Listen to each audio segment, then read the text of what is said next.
નમસ્કાર ખેડૂત મિત્રો, હું સંજય બારિયા બાપા સીતારામ કૃષિ મોલ કલસારથી. આજે આપણે પ્રગતિશીલ ખેડૂતને ત્યાં આવ્યા છીએ. ઓથા આપણે ગામે મુકામે આવ્યા છીએ. એમને પરિચય લઈ અને આપણે જાગનાથ સીડની મગફળી જોવા માટે આવ્યા છીએ. બે વેરાયટી નજીક છે. એમાં કઈ વેરાયટી એમને સારી લાગે ને કેવું ઉત્પાદન છે એવું આપણે પૂછ્યું. આપણી સાથે જાગનાથ સીડના સાહેબ અર્જુનસિંહ સાથે છે. પહેલાં એમને કે કેવો એનો અનુભવ છે ને કેવી લાગી એમને.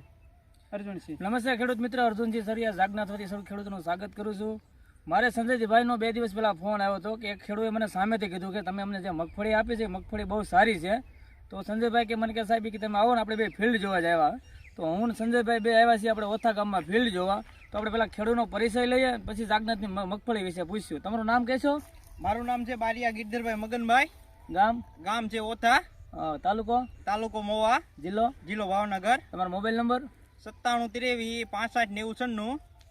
તો ગિરધરભાઈ, તમને બાપા સીતારામ કૃષિ મોલ કરતા સંજયભાઈ તમને જાગનાથના મગફળીના બિયારણ આપેલું હતું. તમે ટોટલ કેટલું બિયારણ વાવેલું છે? આપણે 2 થી ને 12 ખોખા વાવેલું છે અને 4 આપણે ગિરનાર 4 વાવેલું છે અને બીજું 6 ખોખા આપણે 22 નંબર વાવેલું છે. તો અત્યારે 2 વેરાયટી સારી છે. તો આ આપણે જે 22 નંબર છે તો એના વિશે તમે શું કહેશો? 22 નંબર છે એ વેરાયટી પણ બહુ સારી છે. એમાં અત્યાર સુધીમાં ઉગાવો પણ નથી લીધો અને બીજા નંબરમાં કે ફાલે પણ બહુ સારું છે અને ફૂગ પણ ઓછી આવેલી છે એમાં. એટલે 22 નંબર જે વાવેતર કરેલું છે એ બહુ મગફળી બહુ સારી છે આપણે. અને ગિરનાર 4 વિશે અને આ છે આપણે ગિરનાર 4 નંબર કરેલું. તો એમાં પણ ફાલ બહુ સારો છે અને આમાં તો પણ હાવ એકદમ કહી તો ફૂગ છે જ નહીં અત્યારે. અને ખાખરવાનો પ્રોબ્લેમ પણ હાવ ઓછો છે, પાન ઓછું કરે છે અને એની નંબર કે ફાલ બાલ બહુ સારો બે છે એમ. અને તમે જ્યારે વાવી તે સમયે ઉગવામાં કોઈ જાતનો પ્રોબ્લેમ આવ્યો હતો? નહીં, ઉગવામાં કોઈ પણ પ્રોબ્લેમ નહોતો આવ્યો. અને અત્યારે તમે જે આપણે 22 મણ મગફળી વાવી છે, 22 નંબર ને ગિરનાર 4, એમાં તમને કોઈ જાતનું મિક્સિંગ બતાવી છે? મિક્સિંગ તો કોઈ જાતનું બતાવતું નથી. બે ફાલે તો બે સારી જ છે એમ. અને બીજી વેરાયટીના છોડવા તમને અંદર કઈ બતાવી મિક્સિંગ બતાવી છે? બીજી મિક્સિંગમાં બીજી કોઈ એક છોડ જ નથી દેખાતો એમ.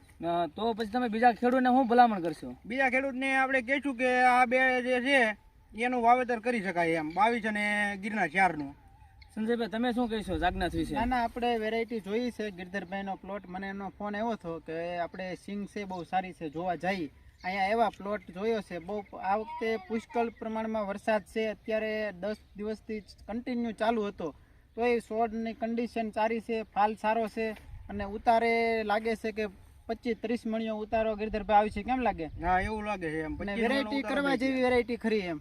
જાગનાથ સીડની વેરાયટી બહુ સરસ છે. Thank you Sanjaybhai, thank you Girdharbhai.